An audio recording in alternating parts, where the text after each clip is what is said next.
¿Alguna vez te has puesto a pensarlo? En serio, ¿alguna vez te has preguntado cómo llegamos hasta aquí? ¿Cómo dimos el salto de simples ábacos de madera, esos antiguos marcos para contar, a las supercomputadoras cuánticas que existen hoy?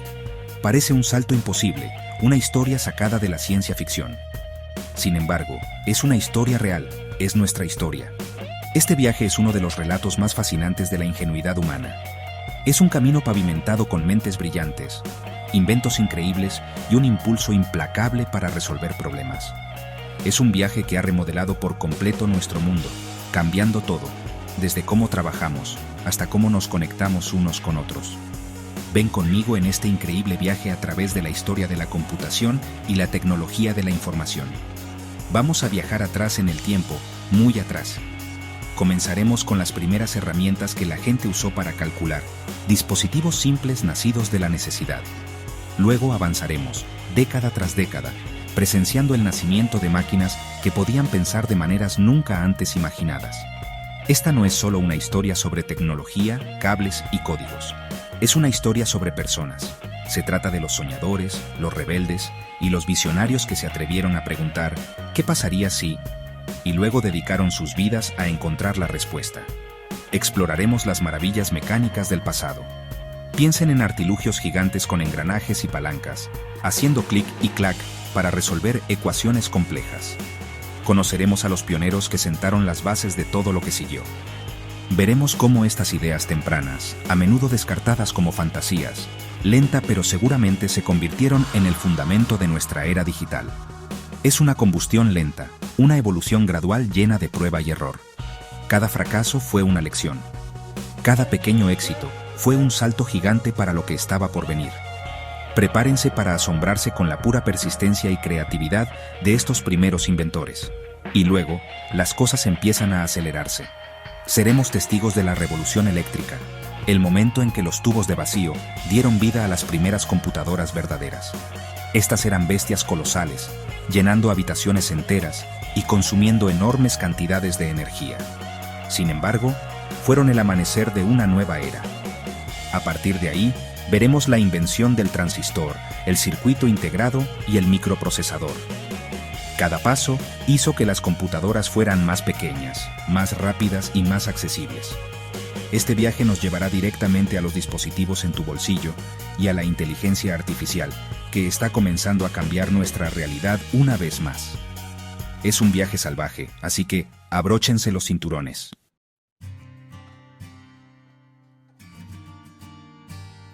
Toda esta historia comienza con una necesidad humana fundamental. La necesidad de contar, de organizar, de entender el mundo que nos rodea de una manera más estructurada. Es una curiosidad que nos ha impulsado durante siglos. Antes de que existieran teclados o pantallas, existía el deseo de descargar el trabajo pesado de la mente en una herramienta. Esto no era por pereza, era por ambición. Se trataba de liberar nuestros cerebros para pensar en problemas más grandes y abstractos. Imaginen al primer comerciante que usó un ábaco para controlar sus mercancías. No solo estaba deslizando cuentas, estaba creando un sistema, una forma de procesamiento de datos en su forma más primitiva. Piensen en este viaje no como una línea recta, sino como una serie de chispas. Cada invención, cada nueva idea, fue una chispa que iluminó el camino para la siguiente. La calculadora mecánica de Pascal, la ambiciosa máquina analítica de Babbage, estas no eran solo máquinas. Eran expresiones de una profunda curiosidad sobre la naturaleza de la lógica y el cálculo mismo. Eran intentos de construir una mente con metal y engranajes. Estos pioneros se hacían una pregunta muy profunda. ¿Puede una máquina replicar los procesos del pensamiento humano? Esta pregunta sigue siendo el corazón de la computación hoy en día, impulsándonos hacia sistemas cada vez más inteligentes. Este video es una invitación. Es una invitación a mirar más allá de la superficie brillante de su teléfono inteligente o computadora portátil. Quiero que vean la increíble historia que vive dentro de cada dispositivo digital que poseen. Es un legado construido a lo largo de miles de años por incontables individuos. Descubriremos las historias olvidadas y celebraremos los nombres famosos.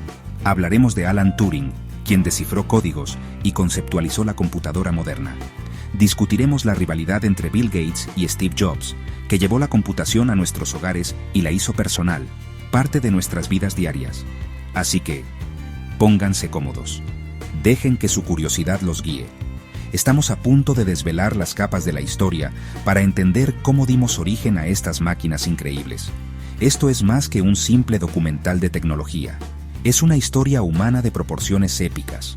Se trata de nuestra búsqueda interminable para construir herramientas que extiendan nuestras propias capacidades, para crear cosas que nos ayuden a soñar más grande y a llegar más lejos.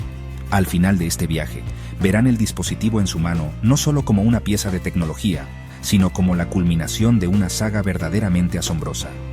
Una saga que aún se está escribiendo, con un futuro que todavía es nuestro para imaginar.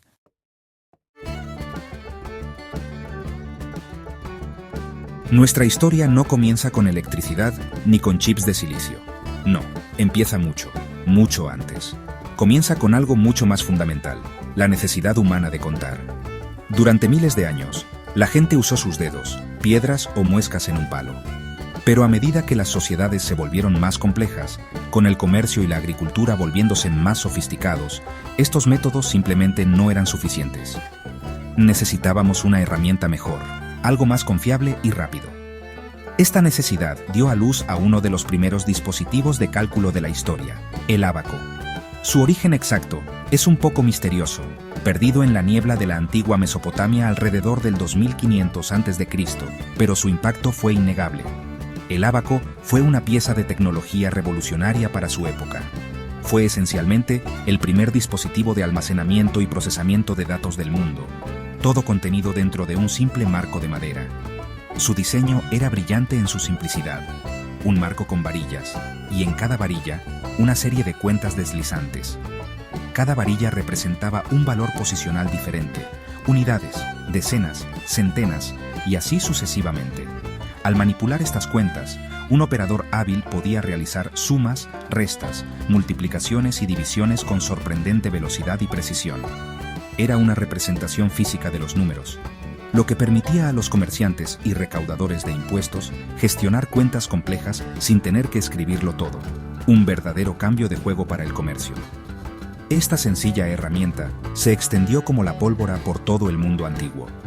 Desde el Imperio Romano hasta China, diferentes culturas adoptaron y adaptaron el ábaco para ajustarse a sus propios sistemas numéricos y necesidades.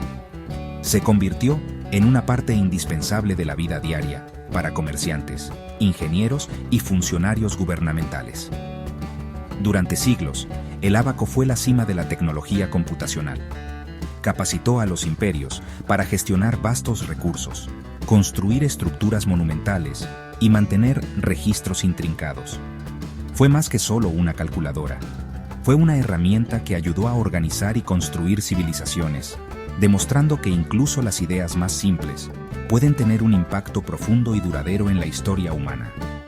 El legado del ábaco es increíblemente importante porque estableció un concepto central que sigue siendo fundamental para la computación actual. Demostró que podíamos representar información abstracta, como números, con objetos físicos, y al manipular estos objetos de acuerdo con un conjunto de reglas, podíamos realizar operaciones lógicas. Esta es la esencia misma de lo que hace una computadora, solo que con electrones en lugar de cuentas de madera. El ábaco fue el primer paso en un camino muy largo, el humilde ancestro de cada dispositivo digital que usamos. Fue el momento en que la humanidad comenzó a subcontratar el trabajo de cálculo de la mente a una máquina.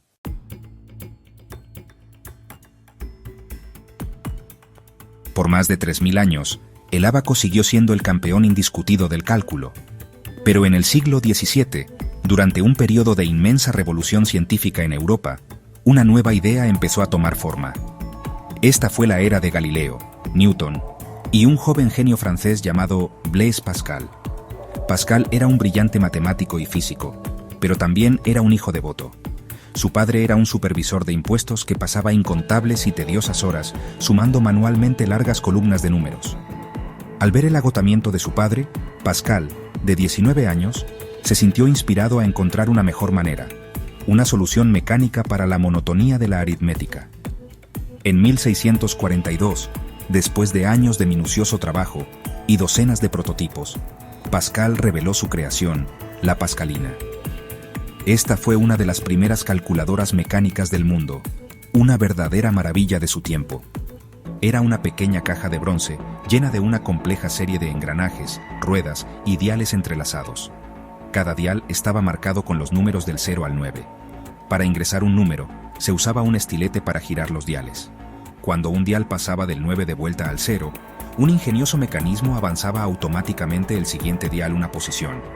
Esta era la función de arrastre, el mismo principio que usamos al sumar números en papel, pero ahora ocurría automáticamente dentro de una máquina. La pascalina fue un increíble salto adelante. Podía realizar sumas y restas directamente, y con un poco más de esfuerzo, también podía manejar la multiplicación y la división a través de sumas o restas repetidas. Sin embargo, la máquina estuvo lejos de ser un éxito comercial. Era increíblemente cara de producir, ya que cada una tenía que ser meticulosamente hecha a mano. También era bastante delicada y propensa a averiarse. A pesar de construir alrededor de 50 de ellas, Pascal nunca logró crear un mercado generalizado para su invento. Fue vista más como una curiosidad fascinante, un juguete para la élite adinerada en lugar de una herramienta práctica para el uso diario. A pesar de su fracaso comercial, la importancia de la pascalina no puede ser subestimada. Fue una prueba de concepto crucial. Pascal había demostrado que procesos mentales complejos, como la aritmética, podían ser mecanizados. Demostró que la lógica podía construirse en la estructura misma de una máquina usando engranajes y ruedas. Esta idea fue revolucionaria e inspiraría a otros inventores durante siglos. La pascalina fue la primera chispa en una nueva fase de nuestro viaje, pasando de simples ayudas para contar como el ábaco al ámbito de la verdadera computación automática. La era de la calculadora mecánica había comenzado oficialmente.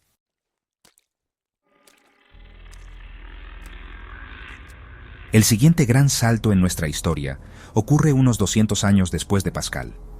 Ahora nos encontramos en el corazón de la Inglaterra victoriana, una época de revolución industrial, máquinas de vapor y, bueno, un optimismo ilimitado en la tecnología. Aquí conocemos a un brillante y famosamente gruñón matemático inglés llamado Charles Babbage. Babbage estaba obsesionado con la precisión. Estaba frustrado por los constantes errores que encontraba en las tablas matemáticas calculadas manualmente, que eran esenciales para la navegación, la ciencia y la ingeniería. Él creía que estos errores podrían eliminarse si el proceso de cálculo pudiera automatizarse por completo, eliminando por completo el elemento humano falible. Babbage diseñó por primera vez una máquina llamada máquina diferencial. Esta era una calculadora mecánica masiva y compleja diseñada para un propósito específico: calcular automáticamente funciones polinómicas e imprimir los resultados. Fue una empresa colosal, financiada por el gobierno británico, y fue diseñada para ser construida a partir de miles de piezas metálicas elaboradas por expertos. Si bien Babbage construyó con éxito una pequeña sección funcional de ella, la máquina completa nunca se terminó en su vida. El proyecto colapsó bajo el peso de su propia complejidad, problemas políticos y el propio perfeccionismo de Babbage. Era un hombre cuyas ideas estaban simplemente demasiado adelantadas a la tecnología de fabricación de su época. Pero este fracaso no detuvo a Babbage. De hecho, lo llevó a una idea aún más revolucionaria. Mientras trabajaba en la máquina diferencial, concibió una máquina mucho más general y potente, a la que llamó máquina analítica. Esto no era solo una calculadora, era una computadora programable de propósito general. Era un diseño para una máquina que podía ser instruida para realizar cualquier tipo de cálculo, no solo un tipo específico. Este fue un salto conceptual monumental. El diseño incluía elementos que nos resultan sorprendentemente familiares hoy en día: un molino para procesar, que es básicamente la CPU, un almacén para guardar números, lo que ahora llamamos memoria, y un lector para introducir instrucciones. Para introducir instrucciones en su máquina, Babbage tomó prestada una idea del telar de Jacquard, que utilizaba tarjetas con agujeros perforados para controlar los patrones tejidos en la tela. Babbage se dio cuenta de que podía usar estas tarjetas perforadas para representar no solo patrones, sino también instrucciones y datos matemáticos. Esto hizo que la máquina analítica fuera programable, la primera máquina jamás diseñada para hacerlo. Trabajó en este diseño durante décadas, asistido por la brillante matemática Ada Lovelace, quien vio su verdadero potencial y escribió lo que muchos consideran el primer programa de computadora del mundo. La máquina analítica de Babbage nunca fue construida, pero su diseño fue el modelo para la computadora moderna. un sueño visionario de un cerebro mecánico.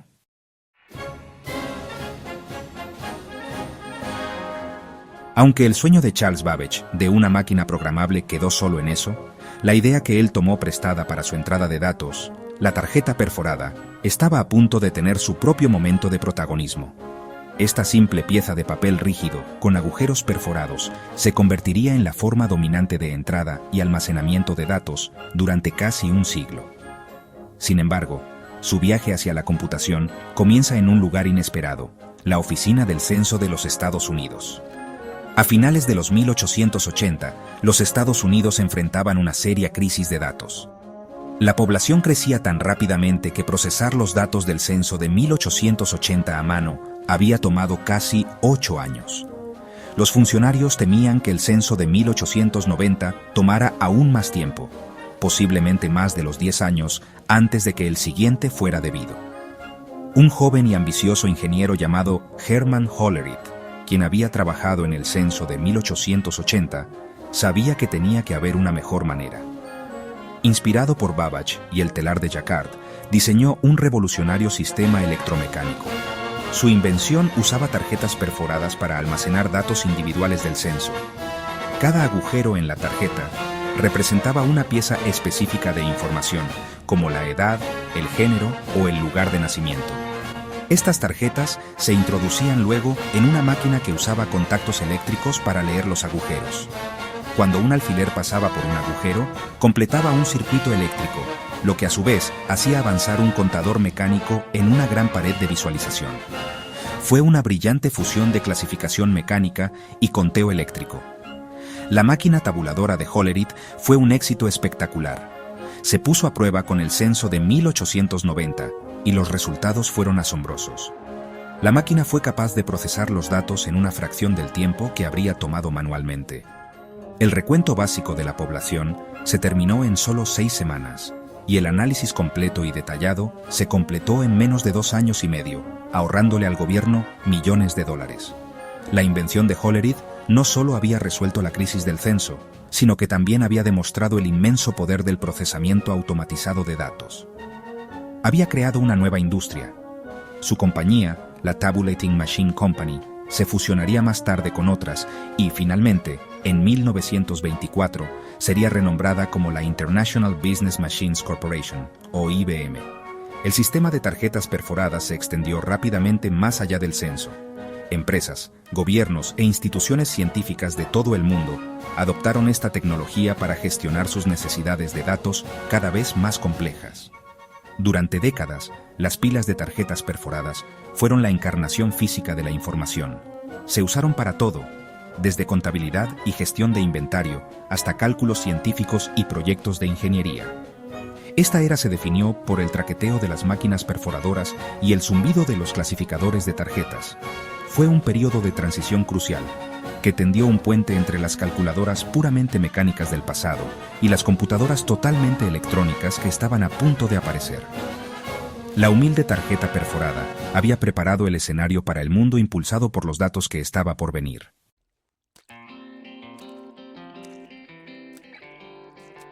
A medida que el mundo avanzaba hacia el siglo XX, el campo de las matemáticas lidiaba con una pregunta profunda y fundamental. Fue una pregunta planteada por el gran matemático David Hilbert. ¿Podría cada problema matemático resolverse a través de un proceso definido y mecánico? En 1936, un joven y brillante matemático británico llamado Alan Turing asumió este desafío. Para responderlo, no construyó una máquina física de engranajes y palancas. En cambio, imaginó una. Creó un concepto puramente teórico, un experimento mental, que cambiaría el curso de la historia. Lo llamó la máquina A, pero el mundo la conocería como la máquina de Turing. La máquina de Turing era un modelo de hermosa simplicidad. Consistía en una cinta infinitamente larga, dividida en celdas, en la que se podían escribir o borrar símbolos. Un cabezal podía leer el símbolo en una celda, escribir uno nuevo y mover la cinta hacia la izquierda o hacia la derecha. El comportamiento de la máquina estaba dictado por un conjunto finito de instrucciones simples. Por ejemplo, si la celda actual contiene un 1, bórrelo, escriba un 0 y muévase una celda a la derecha. A pesar de su simplicidad, Turing demostró que esta máquina abstracta era increíblemente poderosa. Demostró que podía, en teoría, simular la lógica de cualquier algoritmo de computadora, sin importar cuán complejo fuera. Este dispositivo teórico tuvo profundas implicaciones. Estableció los principios fundamentales de lo que una computadora podía hacer. El concepto de Turing de una máquina que podía realizar cualquier tarea, dado el programa correcto, es lo que ahora llamamos completitud de Turing. También demostró que había problemas que tal máquina nunca podría resolver, como el famoso problema de la parada, el problema de determinar si un programa dado terminará de ejecutarse o continuará para siempre. Con este único y brillante trabajo, Turing no solo respondió a la pregunta de Hilbert, sino que también sentó las bases teóricas completas para la era digital, todo antes de que se hubiera construido una sola computadora electrónica. Había definido los límites y el potencial mismos de la computación. Alan Turing no era solo un teórico. Cuando estalló la Segunda Guerra Mundial, su genio fue puesto a la prueba práctica definitiva. Se convirtió en una figura destacada en Bletchley Park, el centro británico ultrasecreto de descifrado de códigos. Allí, desempeñó un papel fundamental en el diseño de máquinas, como la Bombe, que se utilizaron para descifrar los códigos Enigma supuestamente indescifrables utilizados por el ejército alemán. Su trabajo fue fundamental para la victoria aliada, salvando incontables vidas y acortando la guerra. Las contribuciones de Turing fueron monumentales, tanto en el mundo abstracto de la teoría matemática como en el mundo real de la guerra y la tecnología. Fue un verdadero visionario que imaginó el alma de la computadora moderna y luego ayudó a construir sus primeros ancestros.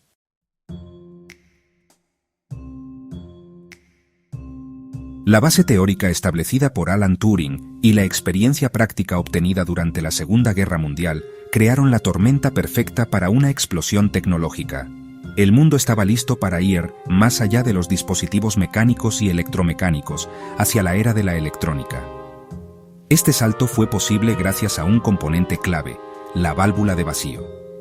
Estos bulbos de vidrio, que podían controlar y amplificar señales electrónicas, se convirtieron en los bloques de construcción de la primera generación de computadoras digitales. Estas no eran las máquinas elegantes y compactas que conocemos hoy. Eran gigantes colosales, mastodontes de metal, cables y vidrio que llenaban habitaciones enteras, generaban un calor inmenso y consumían asombrosas cantidades de electricidad. Uno de los más famosos de estos primeros gigantes fue el ENIAC, el integrador y calculador numérico electrónico. Completado en 1945 en la Universidad de Pensilvania, el ENIAC era un verdadero monstruo. Pesaba casi 30 toneladas, ocupaba una habitación enorme y utilizaba más de 17.000 válvulas de vacío. Su propósito principal era calcular tablas de tiro de artillería para el ejército de los Estados Unidos, una tarea que a los calculadores humanos les tomaba días completar. El ENIAC podía hacerlo en minutos. Sin embargo, programar el ENIAC era una ardua tarea física. Implicaba recablear manualmente enormes paneles de conexión y configurar miles de interruptores. Un proceso que podía tomar días o incluso semanas para configurar un solo problema nuevo. Siguiendo de cerca los pasos del ENIAC, llegó el UNIVAC 1, el computador automático universal. Entregado a la Oficina del Censo de los Estados Unidos en 1951, el UNIVAC tiene la distinción de ser la primera computadora digital producida comercialmente en los Estados Unidos. Fue diseñado desde cero para el procesamiento de datos administrativos y de negocios, no solo para tareas militares o científicas. El UNIVAC ganó fama pública en 1952, cuando se utilizó para predecir el resultado de las elecciones presidenciales. Basándose en solo un pequeño porcentaje de los votos, predijo correctamente una victoria aplastante para Dwight D. Eisenhower, un pronóstico que los expertos humanos inicialmente descartaron como imposible. Estas computadoras de primera generación fueron innovadoras, pero estaban lejos de ser perfectas. Las válvulas de vacío eran notoriamente poco fiables. Generaban tanto calor que se quemaban con frecuencia, lo que provocaba el fallo de todo el sistema. Un equipo de ingenieros tenía que estar en espera constante, corriendo con carros de tubos de repuesto para encontrar y reemplazar los defectuosos. A pesar de estas limitaciones, la era de la computadora de válvula de vacío demostró que la computación electrónica a gran escala y alta velocidad era posible. Estas máquinas, con todos sus defectos, fueron los dinosaurios que dominaron el amanecer de la era de la computadora, allanando el camino para las criaturas más pequeñas y rápidas que pronto evolucionarían.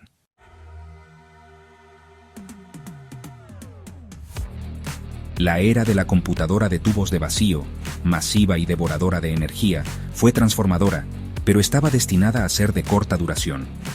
La verdadera revolución, la que realmente encaminaría a la computación hacia nuestro mundo moderno, provino de un pequeño invento presentado en 1947 en los laboratorios Bell. Se llamaba transistor.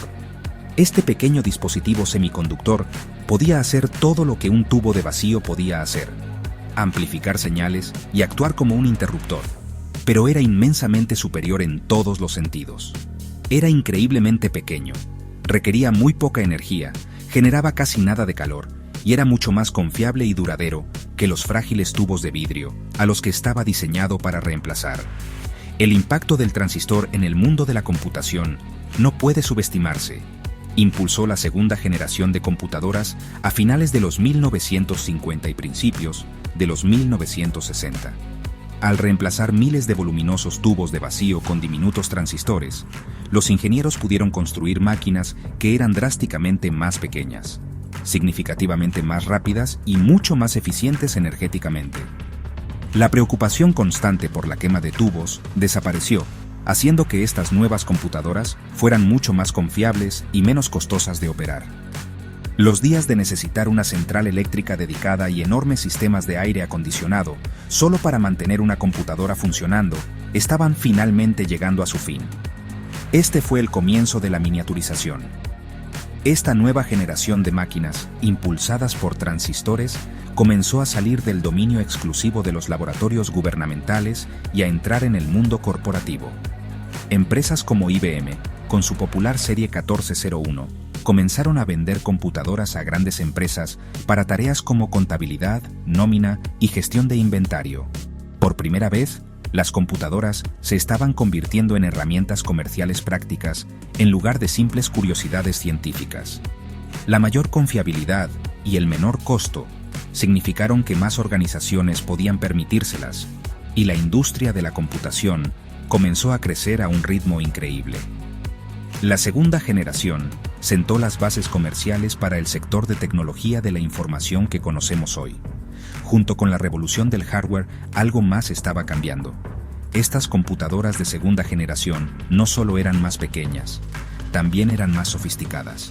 Comenzaron a incluir componentes más reconocibles, como la memoria de núcleo magnético para un acceso más rápido a los datos y la cinta magnética para el almacenamiento a largo plazo, reemplazando las engorrosas tarjetas perforadas.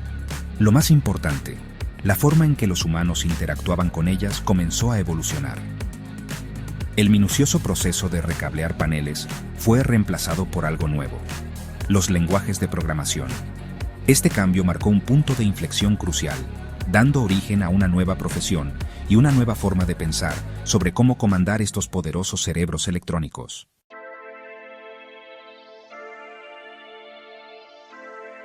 La segunda generación de computadoras no fue solo una revolución en el hardware, también fue el lugar de nacimiento del software tal como lo conocemos. Durante la primera generación, instruir a una computadora era una tarea altamente especializada y manual. Pero con la llegada de las máquinas basadas en transistores, se necesitaba una forma más abstracta y eficiente de comunicarse con ellas. Esto llevó al desarrollo de los primeros lenguajes de programación de alto nivel. En lugar de pensar en términos de interruptores y cables, la gente ahora podía escribir instrucciones usando palabras y símbolos que estaban más cerca del lenguaje humano. Este fue un salto monumental en accesibilidad y poder. Dos de los primeros lenguajes más importantes fueron Fortran, que significa Formula Translation, traducción de fórmulas, y COBOL, el Common Business Oriented Language, lenguaje común orientado a negocios. Fortran, desarrollado a mediados de los 1950, fue diseñado para científicos e ingenieros, permitiéndoles escribir fórmulas matemáticas complejas de una manera relativamente sencilla. COBOL, que apareció unos años después, fue creado específicamente para el mundo empresarial. Utilizaba comandos similares al inglés para facilitar a los programadores la escritura de código para tareas como informes financieros y gestión de datos. Estos lenguajes tuvieron un efecto profundo. Separaron el software del hardware, permitiendo que se escribieran programas que podían, en teoría, ejecutarse en diferentes tipos de computadoras. Esta separación dio origen a una nueva profesión, el programador de computadoras. Estos fueron los pioneros que aprendieron a hablar los nuevos lenguajes de las máquinas. Fueron los arquitectos del mundo digital, traduciendo problemas humanos en instrucciones lógicas que una computadora podía ejecutar. Una de las programadoras más notables de esta época temprana fue Grace Hopper, una contraalmirante de la Armada de los Estados Unidos y una visionaria de la ciencia de la computación. Ella fue fundamental en el desarrollo de COBOL y defendió la idea de los lenguajes de programación independientes de la máquina. Su trabajo ayudó a hacer la programación más accesible y sentó las bases para que surgiera la industria del software. El concepto de un sistema operativo también comenzó a tomar forma durante esta era. Las primeras computadoras solo podían ejecutar un programa a la vez, un proceso conocido como procesamiento por lotes. Un operador cargaba una pila de tarjetas perforadas con un programa, lo ejecutaba, obtenía el resultado y luego cargaba el siguiente. Para hacer esto más eficiente, se desarrollaron sistemas operativos rudimentarios para gestionar el flujo de trabajos automáticamente. Este fue el principio del fin para la operación humana directa del hardware.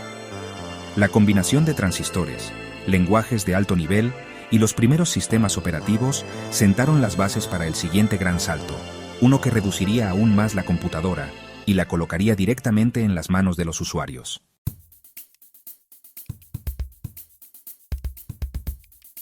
La segunda generación de computadoras, con sus diminutos transistores, ya había parecido un milagro de miniaturización. Pero incluso mientras estas máquinas estaban siendo adoptadas por las empresas, los científicos ya estaban trabajando en el siguiente salto monumental.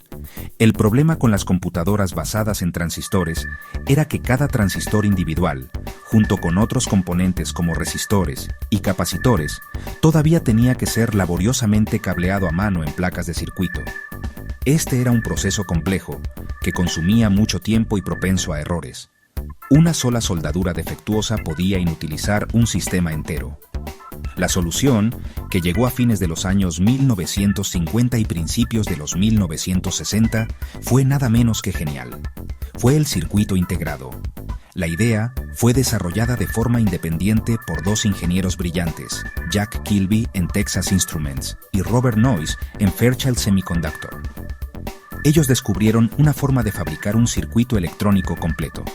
Transistores, resistores, capacitores y sus interconexiones, todo a la vez, en una sola y diminuta pieza de material semiconductor, usualmente silicio. Esta pequeña porción de silicio, a menudo más pequeña que una uña, fue apodada el chip. Esta invención marcó el comienzo de la tercera generación de computadoras. Fue una revolución que haría que la tecnología de la generación anterior pareciera anticuada de la noche a la mañana. La era de la microelectrónica había comenzado de verdad. Las ventajas del circuito integrado eran inmensas. Debido a que los componentes y sus conexiones se grababan fotolitográficamente en el silicio, eran increíblemente pequeños y estaban muy juntos. Esto significaba que las señales eléctricas tenían distancias más cortas para viajar, haciendo que las computadoras fueran significativamente más rápidas. También eran mucho más confiables, ya que se eliminaron las innumerables conexiones soldadas a mano propensas a fallar. Y, lo más importante, podían ser producidas en masa a un costo asombrosamente bajo. Se hizo posible crear circuitos complejos con miles de transistores por solo unos pocos dólares, una hazaña que habría sido económicamente imposible solo unos pocos años antes. La tercera generación de computadoras, construidas con estos nuevos circuitos integrados, surgió a mediados de los años 1960. IBM, una vez más, dominó el mercado con su familia de computadoras System 360. Estas fueron algunas de las primeras máquinas diseñadas para usar circuitos integrados y ofrecían una gama de modelos con diferentes niveles de potencia, todos capaces de ejecutar el mismo software. Este fue un desarrollo crucial que permitió a las empresas actualizar su hardware sin tener que reescribir todos sus programas. La computadora se estaba volviendo más potente, más confiable y más accesible que nunca, preparando el escenario para una revolución aún más dramática que estaba a la vuelta de la esquina.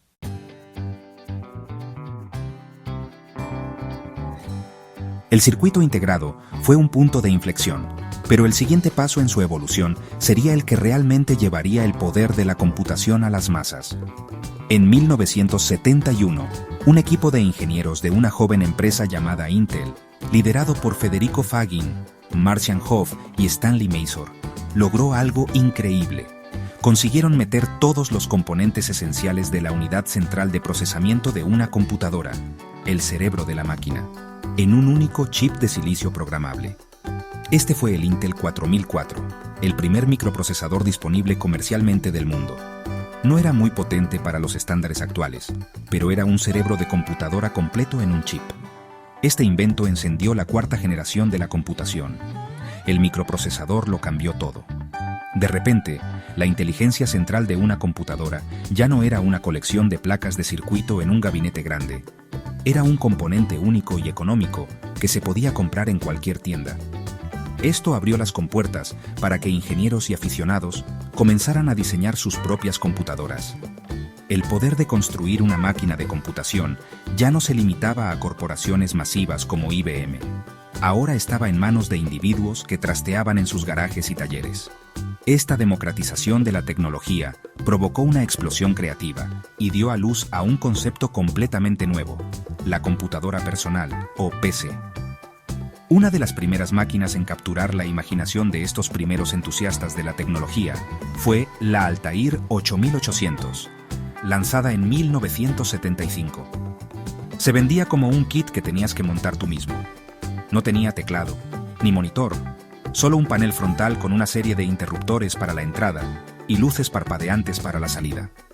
Era primitiva, pero era una computadora real y programable que la gente podía poseer. La Altair se convirtió en una sensación dentro de la comunidad de aficionados. Fue el lienzo en blanco que una nueva generación de visionarios usaría para pintar el futuro de la computación, un futuro que era personal, interactivo y accesible para todos. La llegada del microprocesador y las primeras computadoras personales marcó un cambio fundamental en la relación entre los humanos y la tecnología. Por primera vez, una computadora no era una máquina remota e intimidante encerrada en un centro de datos corporativo. Era algo que podías construir, modificar y programar tú mismo. Era una herramienta para el empoderamiento personal y la creatividad. Este cambio creó un terreno fértil para un nuevo tipo de empresa y un nuevo tipo de emprendedor. Individuos que no solo veían una máquina para procesar números, sino una herramienta que podía cambiar el mundo. La revolución de la PC estaba en marcha, y estaba a punto de ponerse muy, muy interesante.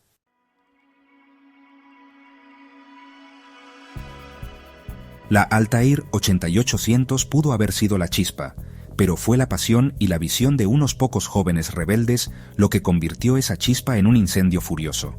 En un garaje en Cupertino, California, dos amigos llamados Steve estaban a punto de cambiar el mundo. Steve Wozniak, el brillante ingeniero, diseñó una computadora que fue un gran salto más allá de la Altair. Era una placa de circuito completo que venía con un teclado y podía conectarse a un televisor regular para una pantalla. Steve Jobs, el visionario comercializador, vio su potencial no como un kit para aficionados, sino como un producto terminado para todos.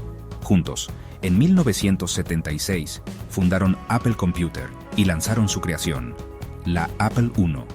Su siguiente producto, la Apple II, lanzado en 1977, fue la máquina que realmente impulsó la industria de las computadoras personales. Era un paquete completo y fácil de usar. Podías sacarlo de la caja, enchufarlo y simplemente funcionaba. Tenía gráficos a color, sonido y un diseño que lo hacía lucir bien en un escritorio en lugar de un banco de trabajo. La Apple II fue un éxito masivo, especialmente en escuelas y pequeñas empresas. Le mostró al mundo que una computadora personal podía ser una herramienta poderosa para la educación, la creatividad y la productividad. Jobs y Wozniak no solo habían creado una máquina, sino una experiencia. Mientras tanto, un tipo diferente de revolución se gestaba en Albuquerque, donde se fabricaba la Altair. Dos amigos de la infancia de Seattle, Bill Gates y Paul Allen, vieron la portada de Popular Electronics con la Altair y se dieron cuenta de que estas nuevas computadoras personales necesitarían software para ser útiles. Dejaron todo y escribieron una versión del lenguaje de programación BASIC para la Altair. Este fue el momento fundacional de su nueva empresa, a la que llamaron Microsoft. Su apuesta era simple pero profunda. En la nueva era de la computación personal, el software sería tan importante, si no más, que el hardware en el que se ejecutaba. La pieza final del rompecabezas encajó en 1981, cuando el gigante de la industria, IBM, decidió entrar al mercado. Lanzaron la IBM PC. En una decisión fatídica, la construyeron con una arquitectura abierta, utilizando piezas de otras compañías, incluyendo un microprocesador de Intel y, crucialmente, un sistema operativo de Microsoft llamado MS-DOS. Este movimiento legitimó la computadora personal a los ojos de las grandes empresas y creó un estándar que innumerables otras compañías pudieron copiar. Esto preparó el escenario para una rivalidad legendaria entre el enfoque integrado y fácil de usar de Apple y el estándar abierto de IBM, Microsoft, que dominaría la industria durante décadas, moldeando para siempre el mundo digital en el que vivimos hoy.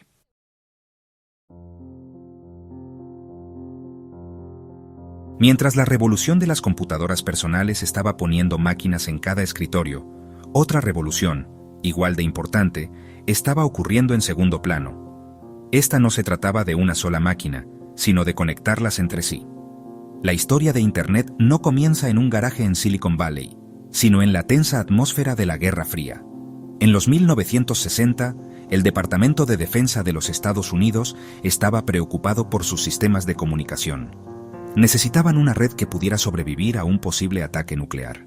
Si una parte de la red era destruida, el resto tenía que ser capaz de seguir comunicándose.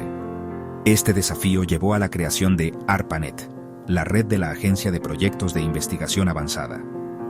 ARPANET fue un proyecto pionero que introdujo varios conceptos revolucionarios. El más importante de ellos fue la conmutación de paquetes. En lugar de crear una conexión única y dedicada entre dos puntos, como una llamada telefónica, la conmutación de paquetes divide los datos en pequeños bloques, o paquetes. Cada paquete se direcciona individualmente y se envía a través de la red. Pueden viajar por diferentes caminos y se vuelven a ensamblar en su destino. Este diseño descentralizado significaba que no había un punto central de falla. Si una ruta estaba bloqueada, los paquetes simplemente podían encontrar otra forma. El primer mensaje fue enviado en ARPANET en 1969 entre UCLA y Stanford, una palabra simple, LO. El sistema se cayó antes de que pudieran escribir login. Durante muchos años, ARPANET y otras redes tempranas fueron el dominio exclusivo de investigadores militares, científicos y académicos. Lo usaban para enviar correos electrónicos, transferir archivos y acceder a computadoras remotas. Era una herramienta poderosa para la colaboración, pero estaba lejos de ser fácil de usar. Era un mundo de comandos de texto y protocolos complejos, completamente inaccesible para el público en general. Para que la red se convirtiera en el fenómeno global que conocemos hoy, necesitaba una cara amigable. Necesitaba una forma para que cualquiera pudiera navegar fácilmente por el vasto mar de información que se estaba acumulando lentamente en línea. Esa cara amigable se llamaría la World Wide Web. En 1989, un informático británico llamado Tim Berners-Lee, trabajando en el CERN, la Organización Europea para la Investigación Nuclear, propuso un nuevo sistema para ayudar a los investigadores a compartir información. Él imaginó una red de documentos conectados por hipervínculos, donde simplemente se podía hacer clic en un enlace para saltar de un documento a otro. Para hacer esto una realidad, inventó 3 tecnologías fundamentales: HTML, el lenguaje para crear páginas web; URLs, las direcciones para encontrarlas; y HTTP, el protocolo para recuperarlas. En 1991, lanzó el primer sitio web del mundo. Este fue el nacimiento de la World Wide Web, el momento en que la red finalmente se volvió navegable para todos.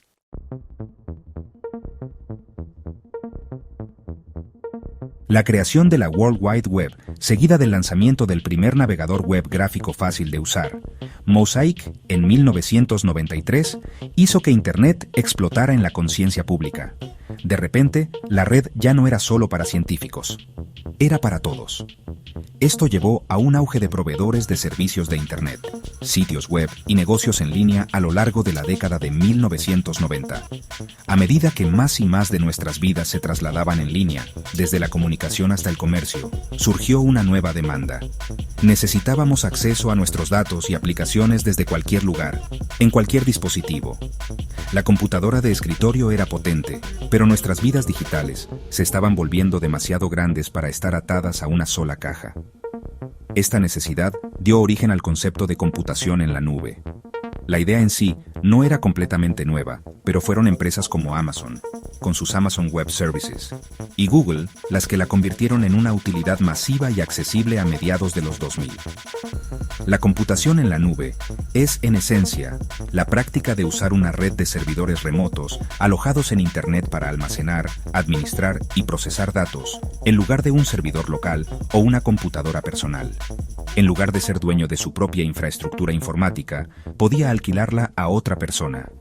Esto permitió que tanto las startups como las grandes empresas implementaran aplicaciones potentes sin el costo inicial masivo de comprar y administrar su propio hardware. Esta revolución de la nube estaba ocurriendo justo cuando otro dispositivo estaba a punto de cambiar nuestra relación con la computación para siempre. En 2007, Steve Jobs subió al escenario y presentó el iPhone. No fue el primer teléfono inteligente, pero fue el primero en hacerlo bien. Combinó un teléfono, un iPod y un comunicador de Internet en un dispositivo elegante e intuitivo. La interfaz multitáctil del iPhone y un año después, la App Store, crearon un nuevo paradigma para la computación personal. Ya no se trataba de sentarse en un escritorio. Se trataba de tener una supercomputadora potente y conectada en el bolsillo, lista para acceder a los vastos recursos de la nube en cualquier momento. La combinación de la computación en la nube y el teléfono inteligente ha definido la era digital moderna. Nuestras fotos, nuestra música, nuestros documentos y nuestras conexiones sociales ahora viven en la nube, accesibles sin problemas desde los potentes dispositivos que llevamos con nosotros a todas partes. Esto ha transformado industrias y ha creado otras completamente nuevas, desde servicios de transmisión como Netflix hasta aplicaciones de viajes compartidos como Uber. La computadora ya no es un objeto distinto. Se ha convertido en un tejido omnipresente e interconectado, entretejido en el fondo de nuestra vida diaria. Esta conectividad constante ha sentado las bases para la próxima gran ola de innovación, la inteligencia artificial.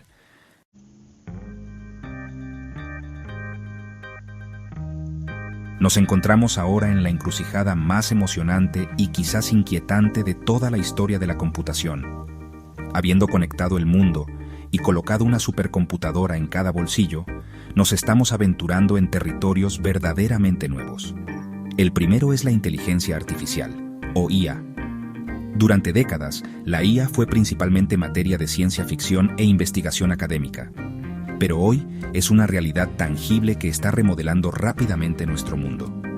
La vemos en los algoritmos de recomendación que sugieren qué deberíamos ver o comprar, en los asistentes digitales de nuestros teléfonos que entienden nuestros comandos de voz, y en los sistemas avanzados que están aprendiendo a conducir automóviles y diagnosticar enfermedades con mayor precisión que los expertos humanos. Esto no se trata solo de hacer que las computadoras sean más rápidas. Se trata de hacerlas más inteligentes, capaces de aprender, razonar e incluso crear de maneras que apenas estamos empezando a comprender. Junto con la revolución de la IA, está ocurriendo otro cambio aún más profundo en el límite mismo de la física y la informática, la computación cuántica. Mientras que las computadoras tradicionales almacenan información como bits, que pueden ser un 0 o un 1, una computadora cuántica utiliza qubits. Gracias a los extraños principios de la mecánica cuántica, un qubit puede ser un 0, un 1, o ambos al mismo tiempo, un estado llamado superposición.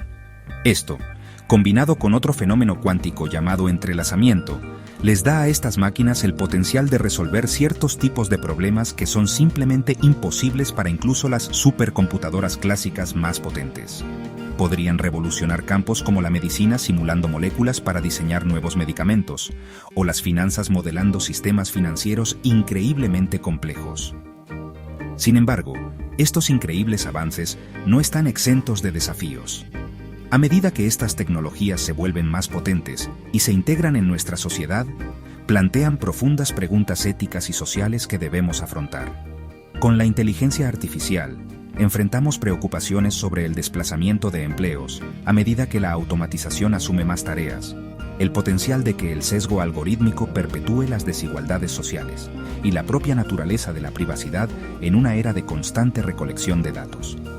Debemos preguntarnos quién es responsable cuando una IA comete un error. ¿Cómo aseguramos que estos potentes sistemas se utilicen para el beneficio de toda la humanidad, no solo de unos pocos? Los desafíos técnicos son inmensos, pero los sociales podrían ser aún mayores. El futuro de la computación es un capítulo emocionante e inédito. Estamos pasando de una era de programar computadoras a una era de entrenarlas, de calcular certezas a navegar probabilidades. El viaje que comenzó con cuentas deslizantes en un marco de madera nos ha llevado al borde de crear nuevas formas de inteligencia y de aprovechar las leyes fundamentales del universo para la computación.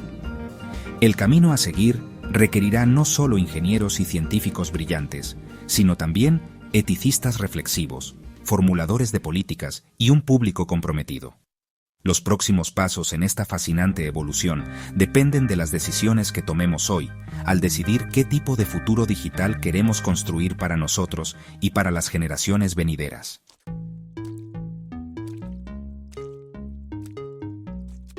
Así que, aquí estamos, al final de nuestro viaje, pero en realidad, apenas al comienzo del próximo. Comenzamos con una pregunta simple: ¿cómo pasamos de los ábacos de madera a las supercomputadoras cuánticas? Como hemos visto, la respuesta no es una invención única o un genio solitario. Es una saga épica y extensa de curiosidad humana, un impulso implacable para resolver problemas y la ambición inquebrantable de extender el poder de nuestras propias mentes. Es una historia que se desarrolla a lo largo de milenios, desde el primer comerciante deslizando cuentas en un marco hasta el programador que enseña a una inteligencia artificial a soñar con nuevas imágenes.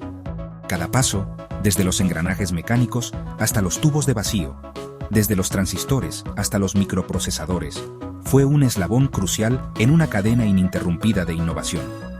El impacto de esta evolución nos rodea, tan profundamente entretejido en la estructura de la vida moderna que se ha vuelto casi invisible. La computadora ya no es solo la caja en nuestro escritorio, es la fuerza invisible que gestiona nuestras redes eléctricas, guía nuestros aviones, nos conecta con seres queridos en todo el mundo y contiene la suma del conocimiento humano en una vasta nube interconectada. Ha remodelado fundamentalmente cada aspecto de nuestra sociedad, desde cómo trabajamos y aprendemos, hasta cómo creamos e incluso cómo pensamos. Este viaje ha sido más que construir calculadoras más rápidas. Ha sido construir un mundo nuevo, una civilización digital que nuestros ancestros nunca podrían haber imaginado. Y sin embargo, la parte más emocionante es que esta historia está lejos de terminar. El ritmo de cambio no está disminuyendo, se está acelerando a un ritmo exponencial. El auge de la inteligencia artificial y el amanecer de la computación cuántica no son solo los próximos capítulos, son volúmenes completamente nuevos en la historia de la tecnología. Estamos en un precipicio, mirando hacia un futuro lleno de posibilidades que son tan emocionantes como desalentadoras. Los desafíos, éticos, sociales y técnicos, son inmensos, pero también lo es el potencial de progreso para resolver algunos de los mayores problemas de la humanidad. El viaje continúa, y el próximo gran avance está esperando ser realizado. Así que, la próxima vez que sostengas tu teléfono inteligente o te sientes frente a tu computadora portátil, tómate un momento. Piensa en la increíble cadena de eventos que tuvieron que ocurrir para que ese dispositivo existiera. Piensa en el sueño de Babbage, la visión de Turing, los aficionados en sus garajes y los innumerables otros que allanaron el camino. Todos somos participantes en esta historia en curso, y el futuro de la computación no es algo que simplemente nos sucede, es algo que construiremos todos juntos. La pregunta ya no es solo cómo llegamos hasta aquí, sino la más importante: ¿a dónde elegimos ir a continuación en esta interminable frontera digital? El poder de decidir está, literalmente, en nuestras manos.